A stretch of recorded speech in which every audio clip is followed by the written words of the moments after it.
ओशो ने कहा है संसार और सन्यास दो नहीं है, दो दिखाई पड़ते हैं, क्योंकि तुम एक को ही जानते हो संसार को और सन्यास को नहीं जानते। इसीलिए तुम संसार के आधार पर ही सन्यास की कल्पना भी करते हो। तुम्हारे सन्यास की धारणा भी तुम्हारे संसार से ही फलित होती है। तो तुम उनको सन्यासी कहते हो जो तुमसे बिल्कुल विपरीत हैं। तुम कहते हो देखो कैसे महान सन्यासी बिना जूते पैदल चलते हैं, नग्न रहते हैं, धूप में खड़े हैं, वर्षा झेलते हैं, घास पात में सोते हैं। कैसे सन्यासी? तुम्हारे सन्यास की धारणा भी तुम्हारे संसार से फलित होती है। तुम्हारे लिए जनक सन्यासी नहीं हो सकते, कैसे होंगे महल में हैं।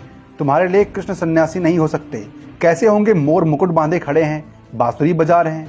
नहीं, तुम्हारे लिए वे सन्यासी नहीं हो सकते। लेकिन जब तुम्हारी बुद्धि की गुलामी समाप्त होगी और तुम्हारे भीतर का सत्य मुक्त होगा, तब तुम जानोगे कि मोक्ष सब जगह है। दुकान उसके लिए बाधा नहीं है, मोक्ष सब जगह है। साम्राज्य उसके लिए बाधा नहीं है, क्योंकि मुक्ति तुम्हारी अपने अनुभव की दशा है। तुम मुक्त हुए कि सब तरफ से संसार खो जाता है। बाहर भीतर सब एक है, पूजा और दुकान बराबर है। तब व्यक्ति जीवन को स्वीकार कर लेता है जैसा है, उसमें फिर रत्ती भर भेद करने की कोई जरूरत नहीं है। इसीलिए ऐसा भी हुआ है कि कसाई भी ब्रह्मज्ञान को उपलब्ध हो गए। ऐसा हुआ कि परम गृहस्थ भी ब्रह्मज्ञान को उपलब्ध हो गए। और ऐसा भी होता है कि सब छोड़कर भागा हुआ सन्यासी भी भटकता रहता है और ब्रह्मज्ञान को उपलब्ध नहीं हो पाता। यहाँ पे ओशो कहना चाहते हैं कि मुक्त होने के लिए तुम्हें कहीं जाने की जरूरत नहीं है, हिमालय जाने की जरूरत नहीं है, भगवा वस्त्र पहनने की जरूरत नहीं है।